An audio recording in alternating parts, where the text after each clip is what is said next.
ತಿರುಪತಿಯಲ್ಲಿ ಭಾರಿ ಪ್ರಮಾಣದ ಕಾಲ್ತುಳಿತ ಉಂಟಾಗಿದ್ದು ಕನಿಷ್ಠ 6 ಮಂದಿ ಸಾವನ್ನಪ್ಪಿದ್ದಾರೆ ಅಂತ ಹೇಳಲಾಗ್ತಾ ಇದೆ.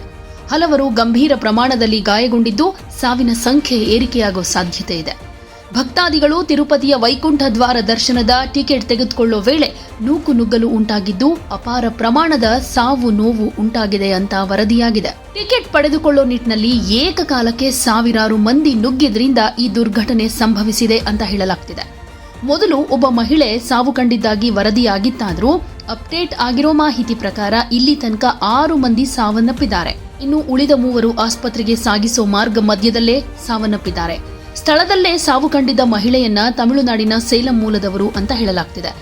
ಟೋಕನ್ಗಾಗಿ 4,000ಕ್ಕೂ ಹೆಚ್ಚು ಭಕ್ತರು ಅಲ್ಲಿ ನೆರೆದಿದ್ರು. ಜನವರಿ 10ನೇ ತಾರೀಕು ವೈಕುಂಠ ಏಕಾದಶಿಯ ಹಿನ್ನೆಲೆಯಲ್ಲಿ ತಿರುಪತಿಯ ಕೌಂಟರ್ಗಳಲ್ಲಿ ಟಿಕೆಟ್ ವಿತರಣೆ ಮಾಡಲಾಗ್ತಾ ಇತ್ತು. ಈ ವೇಳೆ ಸಾವಿರಾರು ಮಂದಿ ಏಕಕಾಲಕ್ಕೆ ಕೌಂಟರ್ ಬಳಿ ನುಗ್ಗಿದಾಗ ಕಾಲ್ತುಳಿತ ಉಂಟಾಗಿದೆ. ಇದರ ವಿಡಿಯೋಗಳು ಕೂಡ ಭಯಾನಕವಾಗಿದ್ದು ನೆಲದಲ್ಲಿ ಬಿದ್ದ ವ್ಯಕ್ತಿಗಳನ್ನ ಬದುಕಿಸುವುದಕ್ಕೆ ಪೊಲೀಸರು ಸಿಪಿಆರ್ ನಡೆಸ್ತಾ ಇರೋ ವಿಡಿಯೋಗಳು ಕೂಡ ವೈರಲ್ ಆಗ್ತಾ ಇವೆ. ಅಂದಾಜು 25ಕ್ಕೂ ಹೆಚ್ಚು ಮಂದಿ ಗಾಯಗೊಂಡಿದ್ದಾರೆ ಅಂತ ಹೇಳಲಾಗ್ತಿದೆ. ಎಲ್ಲರನ್ನೂ ಸ್ಥಳೀಯ ರುಯಾ ಆಸ್ಪತ್ರೆಗೆ ದಾಖಲು ಮಾಡಲಾಗಿದೆ. ಜನವರಿ 10ನೇ ತಾರೀಕು ವೈಕುಂಠ ಏಕಾದಶಿ ಹಿನ್ನೆಲೆಯಲ್ಲಿ ತಿರುಪತಿಯ ಕೌಂಟರ್ಗಳಲ್ಲಿ ಟಿಕೆಟ್ ವಿತರಣೆ ಮಾಡಲಾಗ್ತಾ ಇತ್ತು. ಮುಂಜಾನೆ 5 ಗಂಟೆಯಿಂದ ಟಿಕೆಟ್ ವಿತರಣೆ ಮಾಡಲಾಗುತ್ತೆ ಅಂತ ಟಿಟಿಡಿ ತಿಳಿಸಿತ್ತು.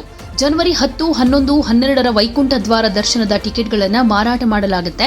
1,20,000 ಸೇವಾ ದರ್ಶನ ಟಿಕೆಟ್ಗಳು ಇರೋದಾಗಿ ಮಾಹಿತಿಯನ್ನ ಕೊಟ್ಟಿತ್ತು.